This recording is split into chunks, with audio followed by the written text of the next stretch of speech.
Hey everyone, welcome back to Analytically Bold. It's been a couple weeks, but it was Mother's Day last Sunday. Then I had the Rona, wasn't feeling too hot. So now we're back, better late than never.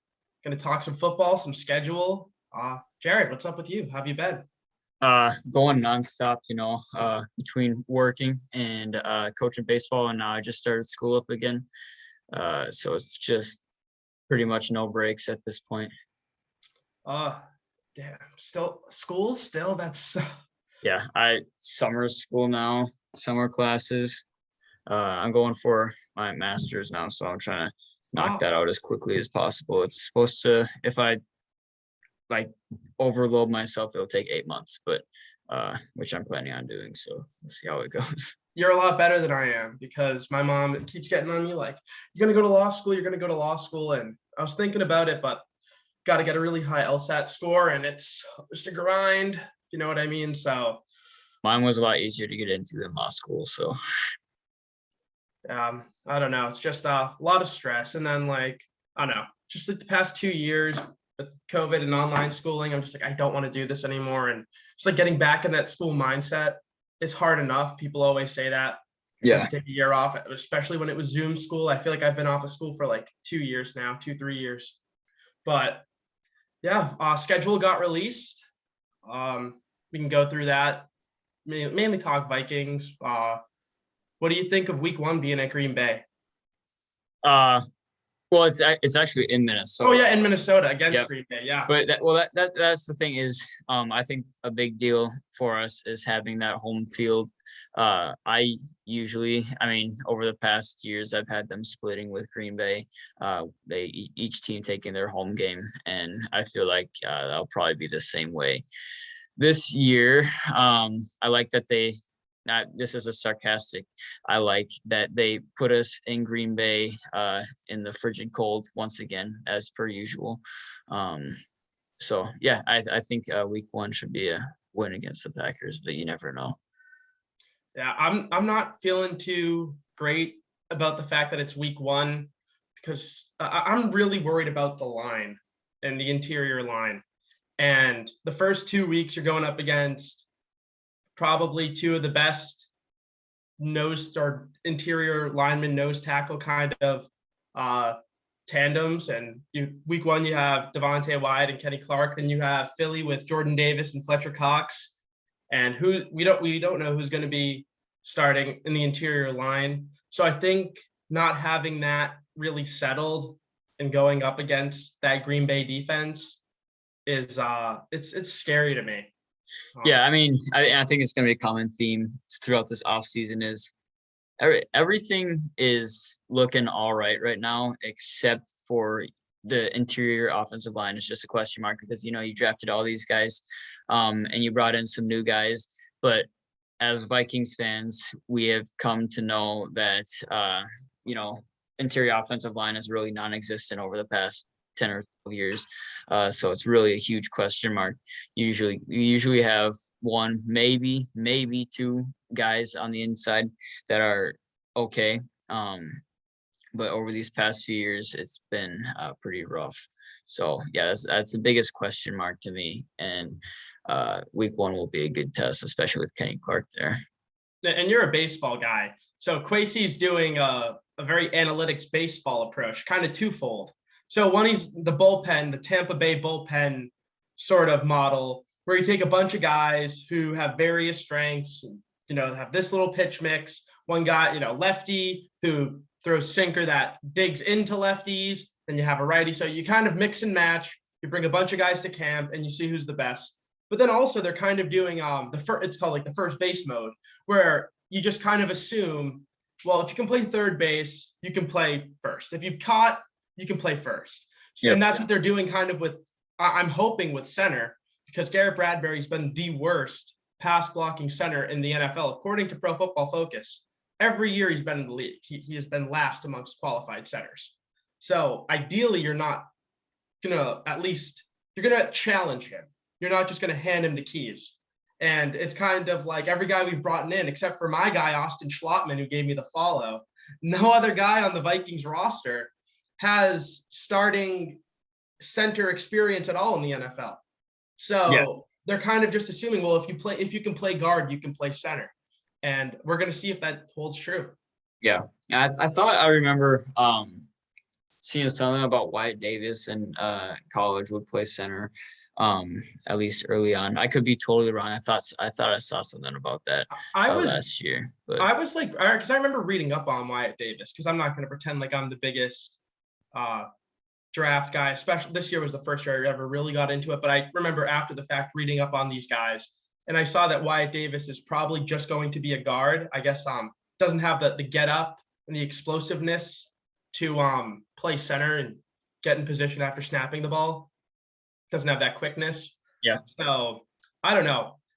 I don't want this to be the case, but it feels like Rick kind of just whiffed on 3 third rounders last year between Kellen Mond, Chaz Surratt, and Wyatt Davis. Yeah, the Chaz Surratt one pissed me off. I was not, and you can go back the podcast that I used to do. You can hear my thoughts about the Chaz Surratt pick. I was not pleased with that one.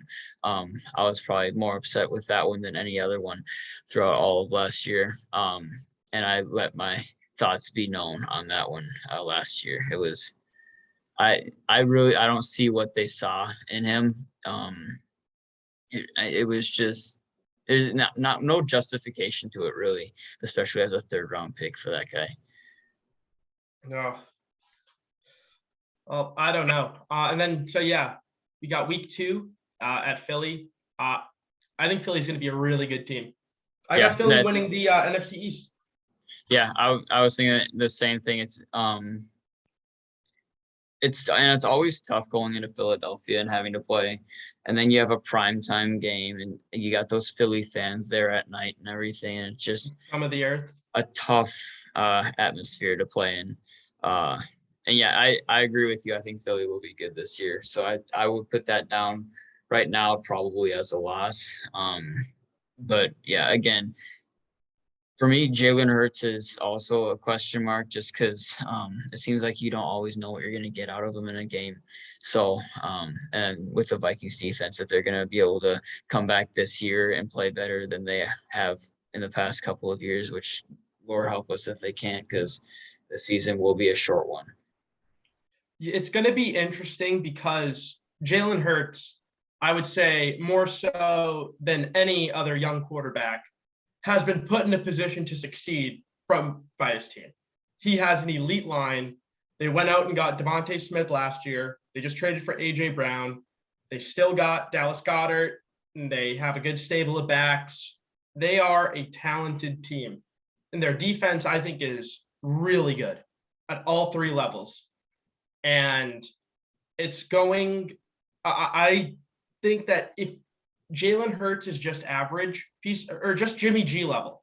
If he's just Jimmy G level, which I think he can be, Philly's going to be a good team. They're going to win double-digit games, probably 11 to 12, and at home. And when I say Monday Night Football, I'm not saying this from the narrative of, oh, Kirk can't play on Monday night, because Kirk's won back-to-back his last 2 Monday night games. But Monday night in Philly is a tough environment. They're going to be all riled up. I'm pretty sure that's going to be their home opener. So I think that their Vikings are probably going to lose to Philly. Yeah, I'd definitely get behind that. Yeah, and with the double-digit wins, I mean, I give them 5 wins straight away. Just looking at their division, they beat Washington twice, they'll beat the Giants twice, and they'll probably take at least 1 from Dallas. So double digits easily is not out of this world at all. Oh no, I don't think so either. And trying to think, what division does the NFC East play? Because we play the AFC East. That's a good question. That's something we can figure out here in a second. Yeah, thank God for the interwebs. Right. The Eagles. Oh, because the Vikings have the AFC. They play the North. They play the AFC North. Okay. So that means they got Ravens, Browns, Bengals, Steelers. Yep. Yeah, and that's increasingly tough division to play against. I mean, Pittsburgh. Who'd have thought that you say 2-3 years ago that in a couple of years that Pittsburgh's going to be at the bottom of that division. That like just thinking about how Cleveland, if they have Deshaun Watson actually playing and stuff, and Cincinnati obviously went to the Super Bowl last year, and the Ravens, their secondary especially. You got to think, because they didn't have Marcus Peters at all last year. Yep. They were like 2-6 after Marlon Humphrey went down. So you're talking about adding 2 top 10 Marlon Humphrey, cornerbacks. yeah, and then they Drafted Kyle Hamilton, and they signed Marcus Williams. Yep. From I mean, New Orleans. You could have the worst line, the worst front seven, and you're still gonna have a tough time with that secondary. And they have a good front seven, and they got Travis Jones. That's the thing. That's the thing is you could have the worst front seven, and that would still be a tough defense to go against. But you're playing against a really good front seven, so it's gonna be rough going against that Ravens defense. It looks like So the Eagles here, they have the NFC North, and then they've got the AFC South. So they got I think they got the North, but they do have 2 games. No, the Eagles I'm talking about. Because I see what you're saying, but I see they also play the Browns because they added the Steelers. The Browns they got in the preseason. My bad. Yep. Yeah. That's where they got me. Yeah. They got the AFC South. Oh my God. Yeah. They're gonna win. They're gonna win 11 games. Well, yeah. I mean, you got so you have 5 wins out of their own division at least, and then you have at least 2 out of the NFC North with the Lions and Bears. And then so they're at 7 now, and then you have at least 3 out of the AFC South, maybe even 4, depending on Indianapolis there. But so I mean, even if you don't give them the Indianapolis, you got them at 10 there. And then they have New Orleans, who isn't going to be good this year, or shouldn't be good this year. They got Pittsburgh at home. Yep. I think that should be a win. And then Arizona is a tough one, obviously. I think Philly's better than Arizona. I will say that right now. Philly is a better team than Arizona. Yeah, I'm just saying, it's still it'll be like a pickup type game. Yeah, absolutely. So 11 easily, I think. I got Philly winning the NFC least. Yeah, right, least. But then the Vikings. So we go home Green Bay, at Philly, home Detroit. I think we think Detroit's improving, but at home Vikings should win that game. Yeah. And then going to London, that's huge because the Vikings have 9 home games and 7 true road games, and then a neutral site game in London. Which London has a good following for the Vikings too, I know, because every time that they've been out there, even with the Browns game and stuff, there's always a good showing for the Vikings. Yeah, I think that if that game was in New Orleans, I'd be really scared. But the fact that it's in London, again, we're talking. The schedule just got released last week. We're talking about the Vikings here. We don't know. We're just saying, like, on paper, like right now, ballparking it, these are games that the Vikings will at least be favored in, I would say. Yeah, for sure. Because I would say week 1, the Vikings, just because the Packers are a big name, Vikings will probably be like slight underdogs, like, I'd say probably 1 or 2. Yeah. Yeah. But the Vikings always do well. Against Green Bay at home. I'm just worried about the interior line, but would not be shocked at all to see the Vikings win. And then, I think the Vikings, I think 2-2 is the worst case scenario. Yep. 3-1. If the Vikings are 3-1 to start the year, I'd be very happy. Yep, absolutely. Yeah, I'm with you on that. I'd say you got to start the year at least 4-2 looking at this schedule. These first 6 weeks before the bye week. I don't think obviously Chicago's not going to be good this year. And then don't sleep on Miami. Between Miami, Philadelphia, and Green Bay, you got to take at least one of those. So I'd say 4-2 is probably, I'd say that's the floor for that first 6 The weeks. floor. The floor. I think the floor is 2 and that's the floor is 2 and 4. I could definitely. I mean, I don't think it's likely, but I think it's just as likely the Vikings go 2 and 4 as it is they go 5 and 1. Yeah, I could agree with that. Because Um, I could see us get tough close games, but losing to Green Bay and Philly, just the interior line just getting yeah, blown up and losing close games. Then you beat Detroit, New Orleans, and we can get into them later and talk about they signed Jarvis Landry. I have a little rant to go on about them. I think that they are Mickey Loomis is just destroying that team. But for this year alone, they're pretty good. They have a talented team for 2022. So I would not really put that in the win column. I think Chicago is the closest thing you got to putting it in the win column, then Detroit. But those other games, I don't know. I think 3 and 3 is unfortunately what I'm feeling, but I think 4 and 2 is obviously on the table. And 4 and 2, I think, would be the ideal, realistic sort of place to be. I just think that New Orleans defense is going to be in rough shape after losing Marcus Williams. And I mean, they looked rough. They got Honey Badger though. Yeah, I mean, I don't know. He isn't who he used to be, that's for sure. And I mean, and we talked about this before too, so we won't go way into it. But I don't know. It was different in Kansas City, I feel like. I'm not the biggest Honey Badger guy, Yeah, but I think that New Orleans had a top 5 defense last year. Marcus Williams is really good. I think he's better than Honey Badger. I think the fact that he got paid a lot more money just kind of shows you that, along with the age and everything. But I think that with the way their defense is set up, it's good enough that they can still be good. I think they still have a very good defense. I'm a big Pete Warner guy. They still got Demario Davis up front. Cam Jordan, Davenport was a bad draft pick in the first round, but it's a good player. David Onyemata, they got a lot of Malcolm Roach. I'm pretty sure they still got, but just depth pieces. They got a good line. They still got Lattimore, and they got Michael Thomas again. Stays healthy, but add Michael Thomas, Chris Olave, and Jarvis Landry. That's a good team. Yeah. I'm also a certified hater of Jameis Winston.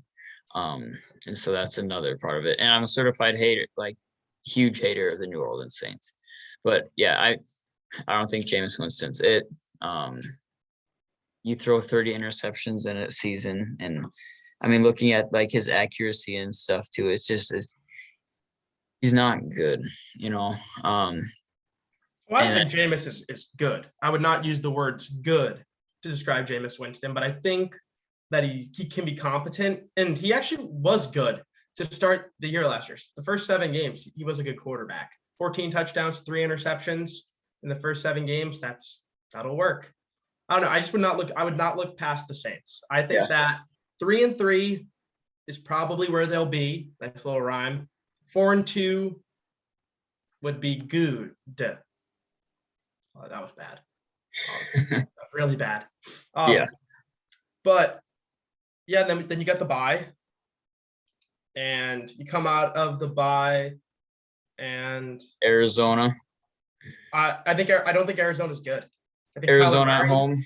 I think the whole Kyler Murray stuff is really screwing things up down there. Because I don't think he wants to be there, and I feel like that's been something. I think he wants to get paid. If he gets paid, he'll be there. Doesn't get paid, he'll be like, nah. The problem with him is he wants to get paid too much. He wants to get paid like he's the best quarterback in the league, and he's not. He's fringe top 10. Yeah, he's not even near that level. And I mean, how many seasons has it been with him? 2 seasons? 3. Okay, so 3 seasons. 3 seasons, and you want to be paid over $50 million, right? And $50 million a year. So you want to get paid more than Patrick Mahomes, who is the best quarterback in the league right now. And that I think he's really screwing things up down there. And I think it's from what I've seen, and this is just seeing stuff on like news and everything. But I think that he's the issue and the problem starter there. And I understand like you said, he wants to get paid and everything, but to be asking for that amount of money with the level of play that he's provided and everything, it just seems wrong, and you're kind of screwing your team over there. And also, just like with his size and his skill set, he's someone who you just have to worry about injuries. When you got a guy who's 5'9", probably 5'9", 180 pounds, you have to worry about them, and especially running around. That's not a body that is built for a long, sustained NFL career. And I talk about this all the time when it comes to mobile quarterbacks. And I'm not talking Mahomes level mobile or Rodgers level mobile. I'm talking about guys who scramble a lot. Lamar Jackson. Yep. Exactly. And the thing is, speed and athleticism is the first thing to go for athletes. And you got to think about this kind of compounding effect throughout your entire game. Your speed goes down like this. That means defenses can sit back in coverage a little bit less. Maybe they don't have to commit a QB spy. That's an extra defender that was accounting for you. Now that you have to account for him because he's not worried about you scrambling every time. Or if you do scramble, he can be a little bit late because you're not as fast. And those throwing windows shrink. It's kind of just throughout the entire game. It makes it so much harder.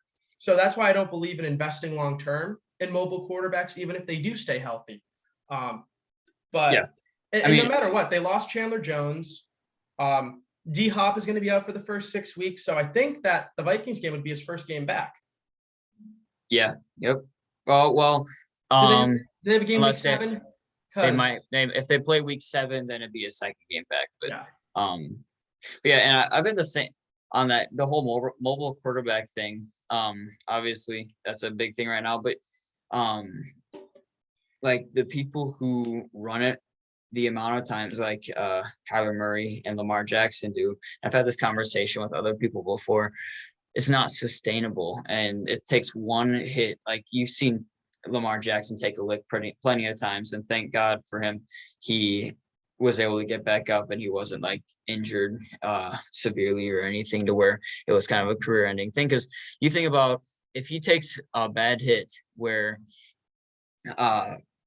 he can't move like he used to, like what happened with Teddy Bridgewater, where his knee basically blew up. Now, that's something that hardly ever happens. Or you think of a injury like what happens with Alex Smith. If you have to make someone like Lamar Jackson or Kyler Murray into primarily a pocket passer, they're not going to be worth the money that they're getting paid. They'd be getting paid money because they can move, but again, that's not a sustainable thing to do at the quarterback position.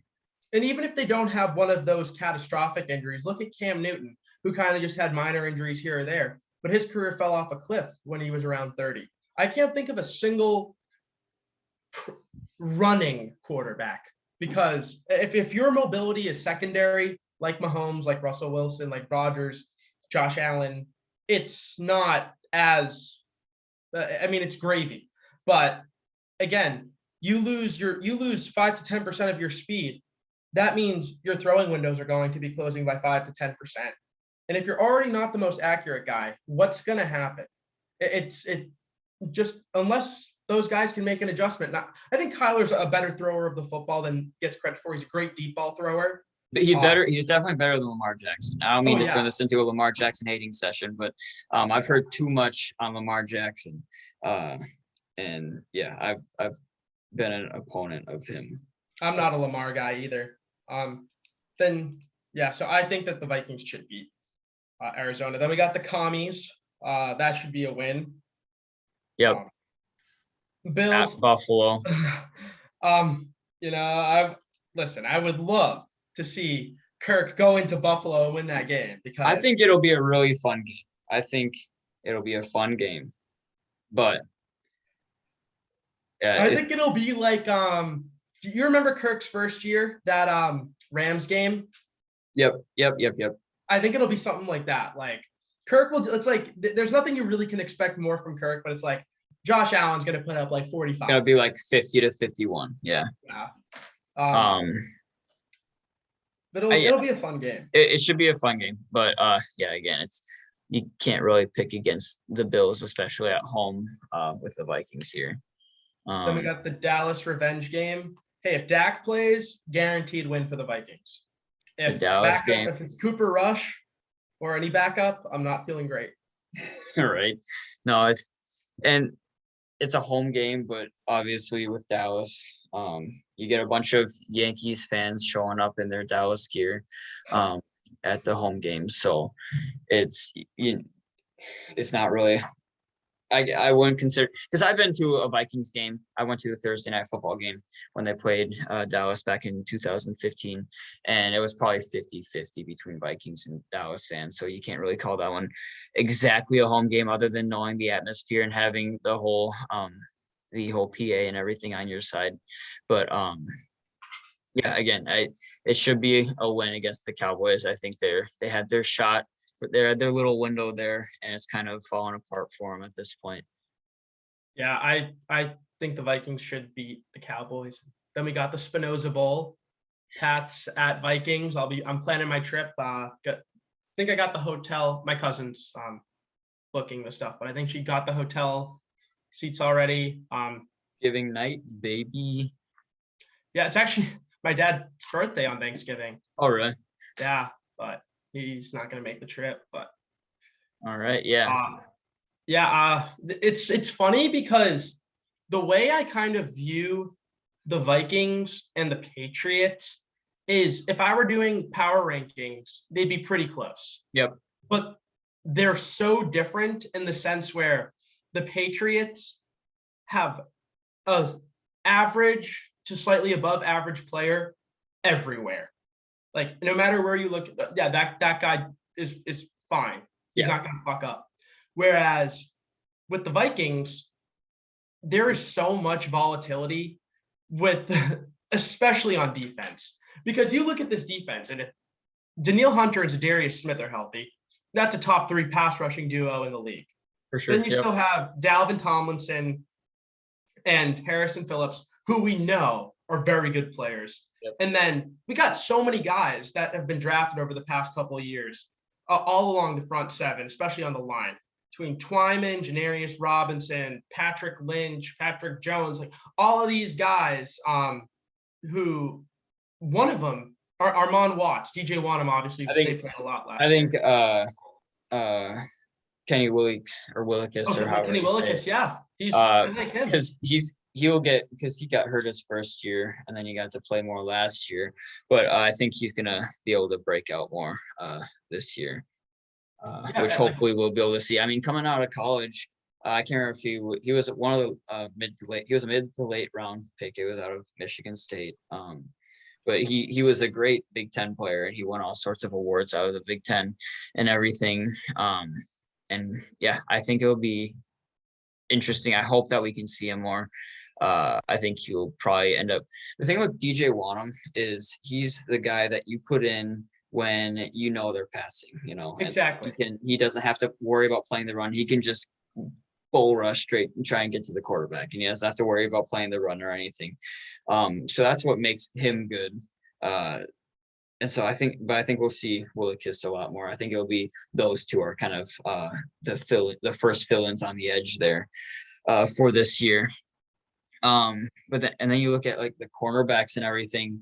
A lot of question marks again. We saw Cam Dantzler was off and on last year. He ended up turning it up more towards the end of the season, and we had the stubborn Mike Zimmer who was holding him out and everything, which was frustrating. I think there was some more going on there than what everyone else knows about. And then Patrick Peterson, he's serviceable right now and more of a locker room guy, I feel like, at this point, but he'll definitely be a starter.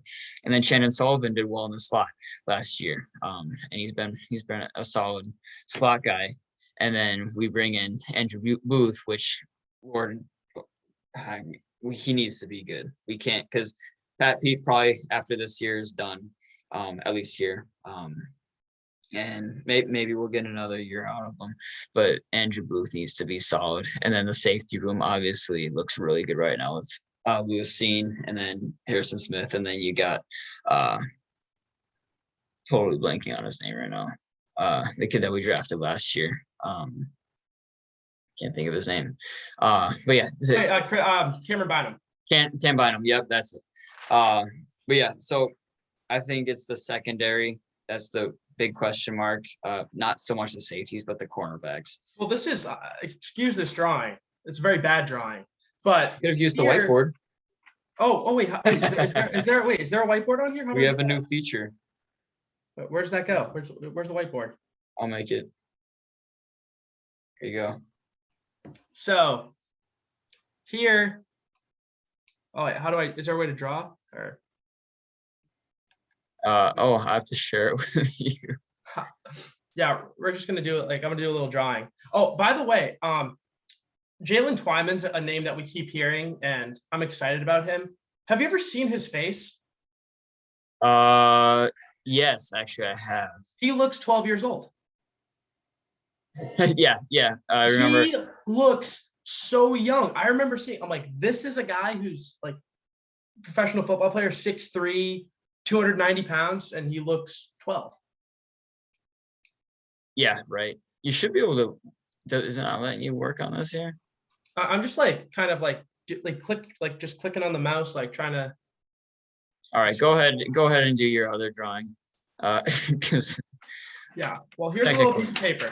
We got two hills. These are not boobs, these are hills. This will focus in. This hill is Pat Pete. And this hill is Booth. So here is Pat Pete, here is Booth. I'm really hoping they can see this right now because I can't figure out how to put on the whiteboard. Pat Pete is coming down the hill. He is coming down the hill. And Andrew Booth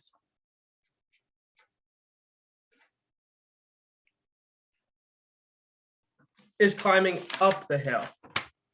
We need Andrew Booth to be far enough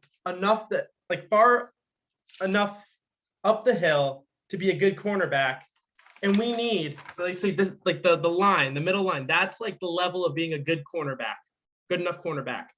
We need Booth to be at that point as a rookie to overlap with Pat Pete not being too far down the hill. That is the calculus, is we need the decline of Patrick Peterson to not be so steep, and we need the incline of Andrew Booth to coalesce. And that happening, because you hear Patrick Peterson a lot, and he was fine last year. I think he was a very solid number 2 corner. Yeah, I think it was like mid-level for PFF or something like that. Yeah, and mid-level as an outside guy who was our primary number 1, like that, you got to take that into account as well, because he had tough assignments. And he was in Zimmer's scheme, which makes it even harder. So I think that the upside is there. If you can get Patrick Peterson to be an above average corner and Andrew Booth to be what he can be, along with Harrison Smith and Seen, Bynum, like that's your secondary. The front 7 has limitless potential. I'm, again, back to like versus the Patriots. You are talking about model of consistency. No one is going to blow your socks off versus the Vikings defense could be bottom 5 again, because if you're just comparing the changes from this year versus last, it's rookies and signing Zadarius Smith off a major injury. That's the difference on defense, because you're swapping out Barr and Hicks, different roles, but similar caliber guys. Michael Pierce and Harrison Phillips. I know Phillips will probably play more, but similar level players. Yep. It's all about Zadarius and Daniil staying healthy and the progression of the rookies. Well, that's a big thing. It's like, you notice, because like when we started the season off, the sack numbers that Daniil and Everson Griffin too were putting up were insane. And then you lose Daniil to the injury, and Everson had his personal stuff going on. And the decline just in the defense overall was just intense. And I think the pass rush is really, really going to be important for this year, especially when you have people trying to learn more in the secondary with Lewis Seen, who I would assume is probably going to end up starting next to Harrison Smith. I don't know if they'll put Cam Bynum back there. If they do, I'm not opposed to it because I thought Cam Bynum did really well last year when he filled in. But you'd think that they try and throw their first rounder or out there instead of Cam Bynum was a third rounder or something. Fourth rounder, third or fourth, something like probably fourth rounder. But yeah, and then just the biggest question mark to me is the cornerbacks. But yeah, I'm not really worried about starting per se. It's about snaps because, especially in this Donatel system, I've been looking into it more, and they're very big on safeties. I think they played with the most 2 high safeties, the kind of Fangio scheme, Donatel scheme. It's the most 2 high in the league. And I think that they're going to want to preserve Harrison Smith as he gets older. Think that you're going to see him in the box a lot more. Mm-hmm. He's still going to play his traditional kind of safety role. He'll be playing, quarters coverage and like whatnot, but they'll also want to preserve him and kind of reduce the mileage on his legs. So I think the mix and match is going to be, it's going to be very interesting. And I think if you're going up against, like, you can kind of have like in a nickel package, if you're going up against a team that is more pass heavy, I guess, you could have Bynum, Seen, and have Smith as a nickel. Then if you're going up against a team that's more run/intermediate passes, you could have Asamoah as the nickel with Smith and Seen. Like, you can mix and match. So I like whether Seen or Bynum starts, I think both of them are going to get 500 to 600 snaps plus. Sure. Yeah. All right. So Patriots, I'm going to say that they'll win that one. I think the Vikings will win that one as well. And I'll be rooting for the Vikings. There you go. Jets, we can just gloss over that one real quick. That's going to be a win. Hey, Jets spaces are not going to like that. Jets are going to suck again this year. Share that with the spaces. Oh, no, you got to do that because I'm not trying to get killed. These Jets fans are vicious, man. I know. I can only imagine. I know how Yankees fans are. So it's got to be the same thing. Vikings are losing at Detroit. I'm calling that right now. Would not be shocked. That is always a trap game. Just like I'm gonna say right now, at Chicago at the end of the year, trap game. It's gonna be January 8th. It's freezing cold out there. And yeah, the Vikings somehow, some way, always suck in Chicago. They could be the greatest Vikings team to ever grace the field, and they could be going against the worst Chicago Bears team ever, and they would still struggle in Chicago. For some reason, I don't get it. But let's say Chicago and Atlanta are duking it out for like the number 1 pick. Yeah. I guess that just depends on how the new regime views it.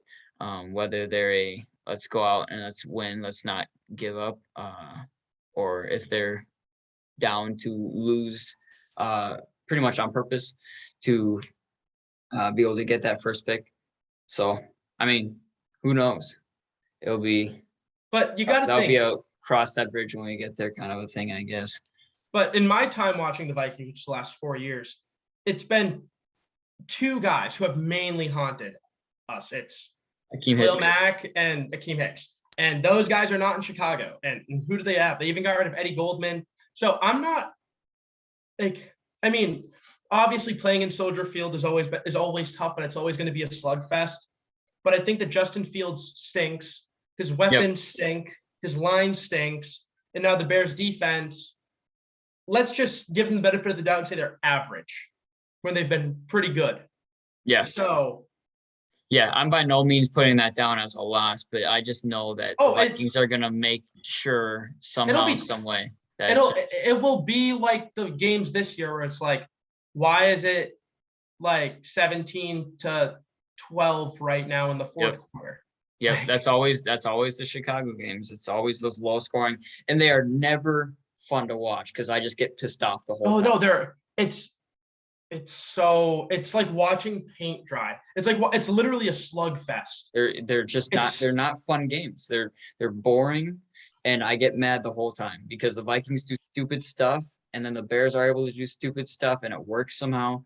I'm just pissed off the whole time, pretty no, much. and bad Kirk comes out against the Bears. Yes. And I've said this, and this is a criticism of Kirk, and where I understand where the haters come from, because bad Kirk is the least aesthetically pleasing and the least exciting player to watch. Because at least when you have bad versions of any other quarterback, except maybe like I'd say bad Brady and bad Rodgers are also kind of like this, Yeah. where they're under pressure. They don't run for it that much. They're not going to force like deep balls. They're just going to dump it off. They're going to throw it away or they're going to dump it off. And it's like, it's going to just be a bunch of 3-and-outs, bunch of punts, and it's very sloppy. At least with the Lamar, with the Kyler, with the Dak or a Stafford, like they're going to chuck the ball down the field. They're going to run around like a chicken with their head cut off. But at least it's entertaining to watch. Like bad Kirk, like it's not going to be like 4 interceptions and like some runs or like no, it's just going to be dump offs because he's under pressure and it's a slugfest. He's not going to make the wrong play. And so yeah, I get what you're saying. I do not enjoy Bears week. No. Bear at Chicago week. At home, it's fine. At Chicago, it's just a nightmare. We kind of went past a few just because I jumped on the whole Chicago Bears thing, but the Colts are going to be tough. Yep, they will be. I'm interested to see the change of scenery for Matt Ryan and what goes down with him there. I just want to see him behind a good line. Yeah, I think he's still got some left in him. I would say if I had to pick right now, and it might be a little bit of bias in me, but I'd say that the Vikings will win that one. But it will be a good game. And for some reason, the Colts always have the Vikings number. It doesn't really make sense, but like the last 2 times that they played them in games where you think that the Philip Rivers, the game in 2020 was terrible. Yeah, 2020, and then back in 2016 was an absolute nightmare. And for some reason they just struggle with the Colts, but I'll be stupid and say that they'll be able to beat them, but who knows? Yeah, they have a good team all throughout. Matt Ryan is still he's a good quarterback. They have a great offensive line. I think their weapons are underrated. I really like Alec Pierce, and Michael Pittman's obviously really good. And then their defense is kind of stacked now. Yeah. They signed Gilmore. They still have Isaiah Rodgers. They got good safeties. Yeah. And then they got Darius Leonard there. Yeah, they traded for Yannick Ngakoue. Yep, and then they got DeForest Buckner too. They got was it Grover Stewart? They have a bunch of guys on. Yeah, it's a good defense. Yeah, they'll run away with their division for sure. I agree. I shouldn't say for sure, because I mean Tennessee will still be tough, but it's now you don't have AJ Brown there. And so I think Tennessee is going to fall back a bit this year. You can't rely on Derrick Henry for every single game. You look at the guy's averages and stuff. He more often than not averages less than 4 yards a carry. Exactly. And that's not sustainable. And if you know every time, and I don't care how big and tough Derrick Henry is, you know that they're going to run with him every single time, or not, obviously not every single time, but most of the time, it's not going to work. So you can't be a one-dimensional offense anymore. Especially when you're running the ball. Yeah. If you're passing the ball and you have a Mahomes and Allen, you can. But you can't be one-dimensional running the ball. Nope. And they also lost Roger Saffold, who's a great run blocker. I don't know who they draft. They didn't draft anyone in the first round to replace him. No, wait, did they? I can't. No, they didn't, because they traded for Traylon Burks at 18, and then at 26, they traded. They traded. Was that the Jermaine Johnson? They traded back with the Jets for Jermaine Johnson. Yeah, so they took Alec Pierce with their first pick there. Wait, no, that's the Colts. I'm talking about the Titans. Oh, my bad. The Titans got Traylon Burks with the pick they got for AJ Brown from Philly. Yep. Then they traded back with the Jets because that was their Jermaine Johnson pick. So that means they had, because they didn't have a second because they traded that for Julio. Oh, they got Roger. They got Roger McCreary. That's so their first. Their first offensive lineman was an offensive tackle here. Nicholas' little brother, Petit Frere. Yeah. Yep. Is that what that means in French or what? Yeah, his French? little brother. Yeah. Little brother. Yeah. So they got little brother, and and then after that, they Malik didn't take another offensive lineman. That's the only one they took. Yeah. So I guess, that's going to be. It's going to be interesting to see how the Titans do next year, because I'm not a big Tannehill guy. I don't believe building around running backs, and I think that team, it's just not very good. No, I'm with you there. And I mean their defense last year was rough. It was not good. So I think that Tennessee will not be able to take that. But it should be an interesting little race there between them and Indy. But again, I'd say the Colts would take the division there. Okay, and then week 16, the New York Giants. They're going to be bad this year too. So and then at Packers L. Yep, and then Chicago. We already went over this, but say a win, but it's going to be a sloppy, ugly, boring win. I see the Vikings at 10-7, 11-6, because you go through these games, you kind of star like 3 or 4 of them, and you're like, okay, we are probably going to lose. And then you also have to bake in 2 or 3 losses that you don't expect. But again, like between Miami, Cardinals, Dallas, Indy, like they're going to lose 1 or 2 of those games, like those coin flip games. So I think that 10-7, 11-6 is kind of where I see them. Yeah, I'd say that's a fair assessment. And I mean, who knows? Because I mean, especially with their whole wide receiver situation right now, who knows what the Packers are going to look like this year? That could 11-6, 10-7 could win them the division. So I know a lot of Vikings fans are praying for the demise of the Green Bay Packers. I don't see it happening this year, and I don't see it happening next year. You can count them out at your own peril, but as long as they got that quarterback and their defense is stacked, their offense are going to need to reinvent themselves.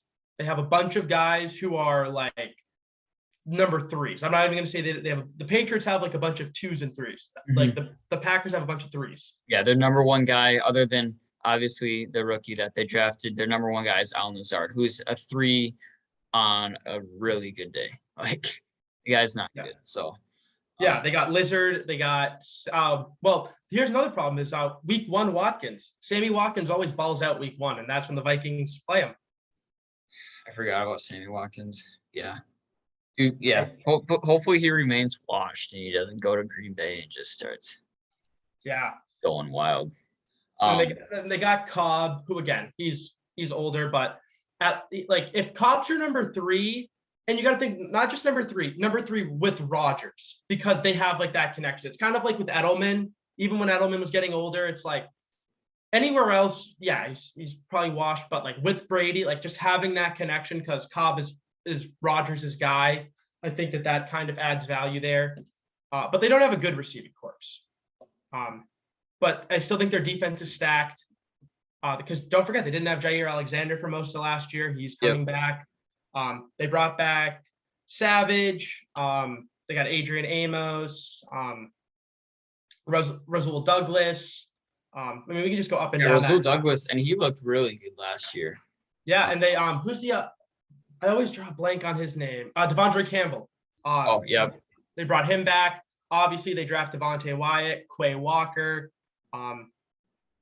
They're gonna have a top 5 defense in the NFL. Devondre Campbell. Yeah, the Packers are gonna have a top 5 defense.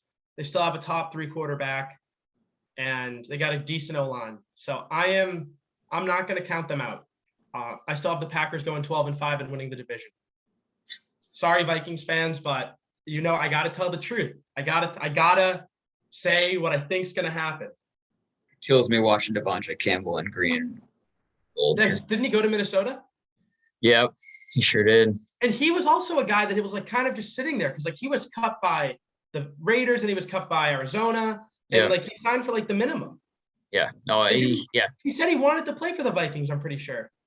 Oh, really? I Yeah. didn't see that, but if he did, that would make me a little bit upset because yeah, he's been solid. I mean, He was an all-pro last year. yeah, I'm talking like even like before last year, like before like when there was the whole trying to figure out where he was gonna go and everything.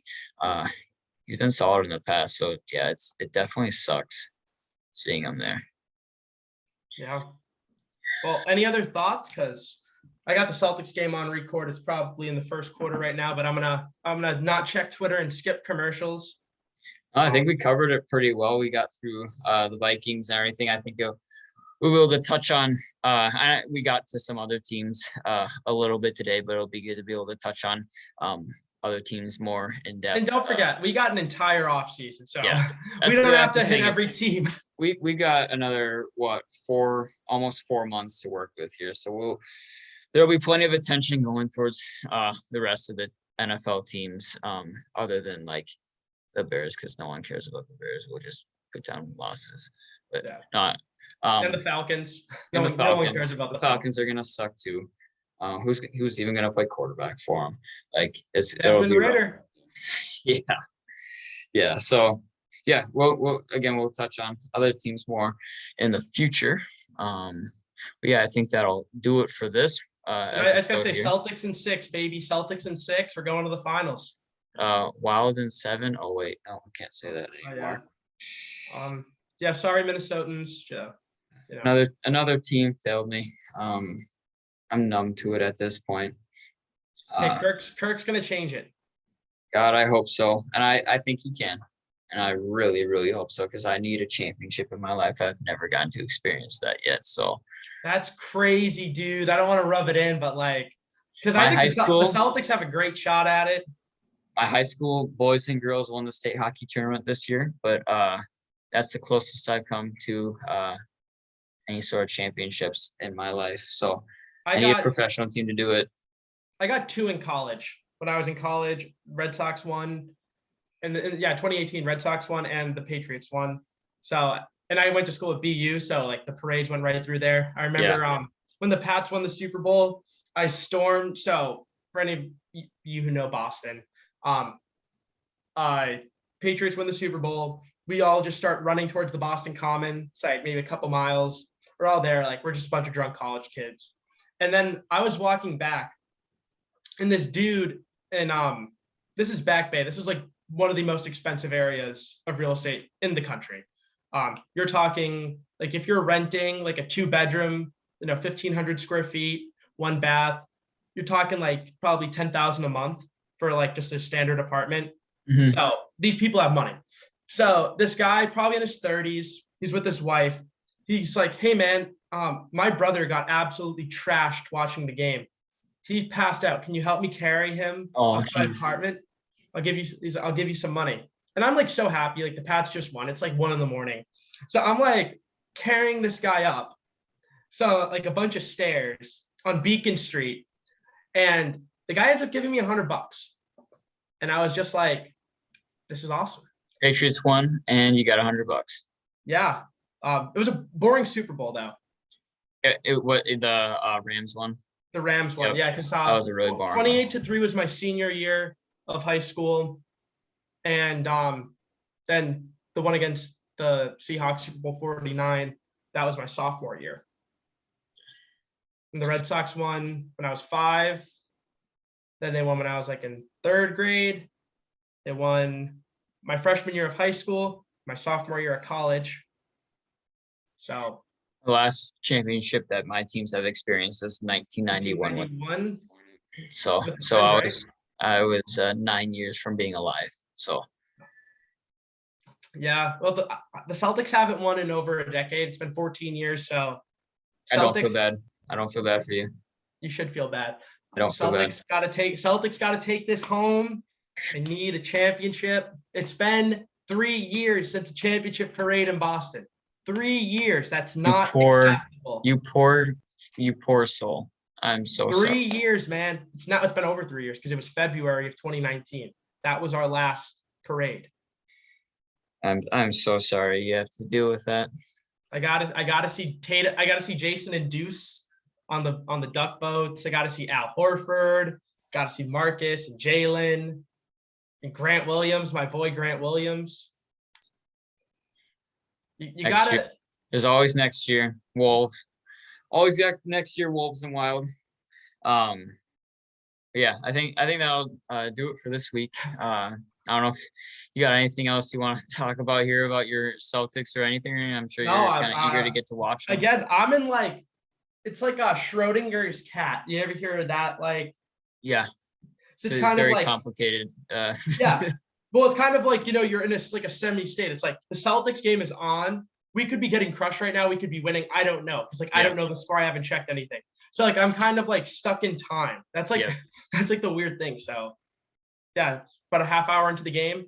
So yeah, we're gonna end this, and I'll either be really happy or really sad. You'll find out later tonight, or it's gonna be uploaded tomorrow. You'll find out when you see this. You'll go on my timeline and you'll see whether I was happy or sad. And I'll be the same because I've already been sad twice this past month. So, yeah, that'll do it. Thanks for tuning in, everyone, and be sure to check out the next episode. Probably gonna get one out next week to you. Check us out on Twitter. It's at Jared Bars NFL and at Joe Spinosa, at Real Joe Spinosa, and then at Analytical Bold on Twitter as well. Go give us a follow there. We will follow you back on the Analytically Bold account if you do give us a follow there.